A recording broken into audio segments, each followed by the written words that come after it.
राष्ट्रीय न्यूज में आपका स्वागत है। मुंब्रा राष्ट्रवादी कांग्रेस पार्टी शरद पवार गुट के मुंब्रा कलवा विधानसभा के चौथी मर्तबा उम्मीदवार बने डॉक्टर जितेंद्र आव्हाड ने अपना नामांकन अर्ज दाखिल किया। नामांकन अर्ज भरने के बाद जितेंद्र आव्हाड ने पत्रकारों से बातचीत के दौरान बताया कि मेरे नामांकन अर्ज भरने के लिए खुद राष्ट्रवादी कांग्रेस पार्टी के सुप्रीमो शरद पवार मेरे घर आए थे और मुंब्रा में रैली में भी सहभाग लिया। जितेंद्र आव्हाड ने आगे कहा कि मुझे मुंब्रा कलवा विधानसभा के मतदाताओं पर उम्मीद है कि वह मुझे भारी बहुमत के साथ चौथी मर्तबा भी विजय करवाएंगे।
नामांकन अर्ज भरा है शरद पवार जी से, सुबह मुलाकात हुई थी। मुलाकात नहीं हुई थी, वो मेरे चुनाव रैली में आए थे। रैली में आए थे।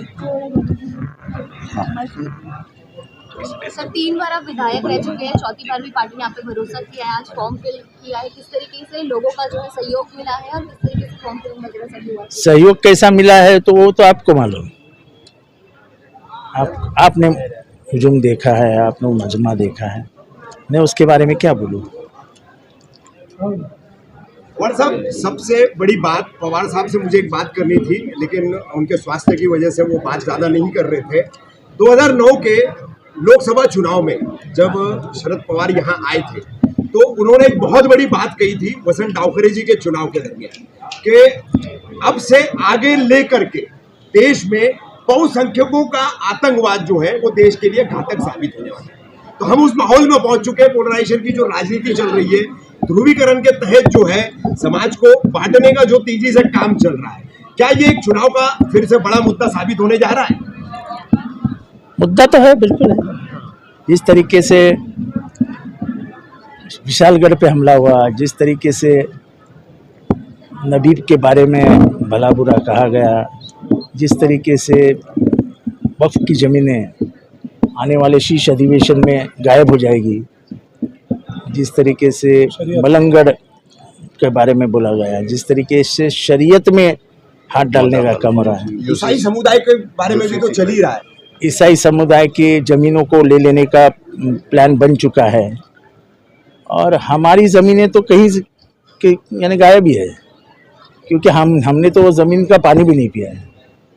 कहीं ना कहीं महाविकास आघाड़ी के ऊपर जो है सवाल महायुति के नेता जो उठा रहे थे, लेकिन अभी ऐसा देखा जा रहा है कि महायुति के खुद के नेता ही जो है वो भंडतोड़ करते हुए जो है अपक्ष के फॉर्म भर रहे हैं। नहीं, मैंने देखा नहीं है। महाविकास आघाड़ी मजबूत है, एक है, और मेरे ख्याल से मुझे जो सामने सुबह बताया कुछ 4-5 सीट के ऊपर थोड़ा सा चालू है, पर बोले सब हो गया जितेंद्र। एमसीए के सीईओ जो है उन्होंने जो है रिजाइन दे दिया अपने पद से मिस इन्फॉर्मेशन कंबाइंड अलायंस के, कैसे देखते हैं इन चीजों को? एमसीए के जो सीईओ थे भास्कर यादव ने जो है अपने पद से इस्तीफा दे दिया। कौन MCA? Miss information combined alliance, ये जो संस्था होती है जो मीडिया में जो गलत खबरें चलाई जाती है उसको चेक करने का काम करती है। 12 फैक्शन। नहीं भाई, मेरे को नहीं मालूम ये सब। इतना बड़ा बड़ा सवाल छोटे आदमी को मत पूछा करे यार। अरे भैया आज फॉर्म भरे हम लोग। अवार्ड साहब, कल्पना मुमरा की पूरी आवाम को इस चुनावी माहौल में आपके 15 वर्ष के पूरे करियर को रख के सामने क्या मैसेज देना चाहेंगे, क्या अपील करना चाहेंगे? मेरी अपील कुछ नहीं रहेंगे, मैं इतना ही कहूँगा, सफ़र अभी बाकी है, मेरा काम ही मेरी पहचान है। भाई साहब, आज डॉक्टर जितेंद्र अवार्ड ने मुंब्रा कलवा विधानसभा से चौथी बार नामांकन भरा है। 3 बार जो है विजय रह चुके हैं, चौथी बार जो है ऐसा कहा जा रहा है कि लड़ाई जो है काफ़ी टफ है, एनसीपी वर्सेस एनसीपी है। क्या लगता है इस बार का नामांकन भरने के बाद क्या रुझान है? अब की बार चौथी बार लगातार और लगातार और इंशाल्लाह ताला जीतेंगे। कितने वोटों से जीतने की आशंका है? देखिए, ऐसा है कि ये तो हमारी आवाम तय करेगी कि हम कितने वोट से जीतेंगे, लेकिन हमारा ऐसा अनुमान है कि जैसा हम फर्स्ट टाइम जीते थे उसके बाद उसकी बढ़त हमने सेकंड टाइम लिया, फिर और बड़ी बढ़त हमने 70 के ऊपर जो है वो पिछली बार लिया, और इंशाल्लाह ताला अब की बार जो है उससे बढ़त तो मिलेगी, घटेंगे नहीं बढ़ेंगे। भाई साहब, एक ऑडियो क्लिप जो है वायरल हो रही है। आज नामांकन में तमाम पब्लिक जो है जुटी हुई थी, काफ़ी समर्थन भी मिला, लेकिन एक ऑडियो जो है वायरल हो रही है जिसमें ये कहा जा रहा है कि पब्लिक जो है 250 और 300 रुपये में बुलाई गई है। देखो, ऐसा है कि सच ये है कि सियासत का सब पार्ट है। जब अभी चुनाव की रैली हमारी हुई तो ये हुआ 250, अब जब उनकी होगी तो फिर एक वार्डो क्लिप आएगी कि ये 250 पे थे, तो ये सब चलता रहता है, इसका जवाब देना कोई, क्योंकि this is the part of politics. भाई साहब, ये बार जो है ये कहा जा रहा है कि चुनाव दिलचस्प होगा इसलिए क्योंकि डॉक्टर जितेंद्र अवार्ड का चुनाव चिन्ह जो है बदल चुका है। अब तक 3 बार जो है विजेता हुए हैं तो घड़ी के निशान पे हुए, लेकिन ये बार चुनाव चिन्ह जो है चेंज हो गया है। क्या लगता है? अब मैं आपको बोलूँ कि अपक्ष उम्मीदवार भी चुन के आते कि नहीं आते? महाराष्ट्र में अपक्ष उम्मीदवार चुन के आते तो क्यों आते? उनकी पॉपुलैरिटी के नाम पे आते कि उन्होंने काम किया रहता है, उनको सब जानते। तो अवार्ड साहब की अगर घड़ी चली गई और इस वक्त उतारी है, तो नेचुरली बात है कि अवार्ड साहब की जो फैन फॉलोइंग बोल लीजिए आप उसको, या आप उसको चाहत बोल लीजिए, उनके काम करने का तरीका और सलीका है, तो आवाम अपने आप ढूंढ के जहाँ पे भी निशान रहेगा, सुई भी रहेगी तो मार देगा। तो ये तो बहुत बड़ी तुतारी है। शहर में ये भी चर्चा है कि लास्ट मोमेंट पे ये कहा जाएगा कि डॉक्टर जितेंद्र अवार्ड को वोट जिताना है तो घड़ी को वोट देना होगा। देखिए, ऐसा है कि सियासत है, हथकंडे सब होंगे, इसमें कोई शक है क्या? अच्छा, हम तो बजा रहे तुतारी, है ना, और कस के तुतारी बजा देंगे। तो ये क्या है कि ये तो सियासत है, सियासत में वो हर हरबा अपनाएंगे, बिल्कुल करना चाहिए, और हम अपना हर हरबा अपनाएंगे, ये हमको करना चाहिए, हमारे कार्यकर्ताओं को करना चाहिए। तो इसकी कोई फिक्र नहीं है। कोई जितेंद्र अवार्ड झुमरी तलैया से थोड़ी नहीं आया है, यही 15 साल निकाला है, तो हर आदमी जानते हैं। शरद पवार आए थे जी, ये उनका प्यार है, हमारे राष्ट्रीय अध्यक्ष है। हर साल जो है नॉमिनेशन के टाइम आते हैं। अब की बार उनकी तबीयत एक तरीके से काफ़ी एज हो गई है, नहीं तो आपने पिछली बार अगर कवर किया होगा तो आपने देखा होगा कि पवार साहब एक स्टैंड से दत्तूवाड़ी से चढ़े थे और कौसा तालाब पे उतरे थे। हम लोगों को चक्कर आ गया था, लेकिन पवार साहब को मैंने कई मरतबा पानी पिलाने की कोशिश किया था, उन्होंने पानी नहीं पिया था। तो वो उनकी मोहब्बत थी अवार्ड साहब के प्रति कि वो आए, नहीं तो राष्ट्रीय अध्यक्ष है, और पूरे महाराष्ट्र में उनको जाना है। एक नॉमिनेशन के लिए आए तो ये एक गारंटी मुमरा के लोगों को देना चाहते हैं कि मैं इनके पीछे हूँ। और हमारा चूँकि पवार साहब से संबंध घरेलू है, तो जब पवार साहब आ जाते हैं तो हम लोग के अंदर थोड़ा एनर्जी अलग आ जाती है। भाई साहब, एक सवाल है कि ये भी कहा जा रहा है कि जिस तरीके से हरियाणा में पूरे एनालिस्ट ये चीज़ अच्छी तरीके से निकल रही है, कहीं हरियाणा भी महाराष्ट्र में दोहराने की। देखिए ऐसा है कि जब तक चुनाव के नतीजे नहीं आ जाते, जब तक हम कुछ बोल नहीं सकते। अब महाराष्ट्र की जनता है, महाराष्ट्र की जनता अच्छा बुरा, और महाराष्ट्र की जनता बड़ी होशियार, और महाराष्ट्र की जनता फिरका परस्त नहीं है।